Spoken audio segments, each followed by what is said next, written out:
নওগাঁর ধামিরহাট উপজেলার খেলনা ইউনিয়ন পরিষদ ভবন। পুরোটাই যেন ভাঙাচোরা ইতিহাসের প্রাচীন দলিল।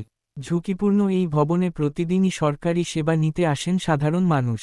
কিন্তু বর্ষায় ছাদ ঝরে পানি, দেয়ালে ফাটল, নেই নিরাপত্তা, নেই বসার পর্যাপ্ত জায়গা। পরিষদ সদস্যরা বলছেন, ঊর্ধ্বতন কর্তৃপক্ষকে জানানো হলেও এখনও নেই কোনো সংস্কার উদ্যোগ। সেবাপ্রার্থীদের অভিযোগ, দুর্ভোগ এখন নিত্যসঙ্গী, যে কোনো সময় ঘটতে পারে বড় দুর্ঘটনা। তাদের একটাই দাবি, দ্রুত নতুন ভবন নির্মাণ, একটি নিরাপদ ও আধুনিক সেবা পরিবেশের নিশ্চয়তা। নাজমুল হক, নওগাঁ জেলা থেকে। খেলনা ইউনিয়ন পরিষদটি অপরিত্যক্ত আগে সর্বপ্রথমে আমি মনে করি আমাদের এই ভবনটি আগে দরকার। আর আমাদের খেলনা বাজার থেকে পরিষদে আসার জন্য একটি রাস্তার দরকার আমাদের। এটা আমার খেলনাবাসীর পক্ষ থেকে, ইউনিয়নের পক্ষ থেকে আমাদের চাওয়া পাওয়া।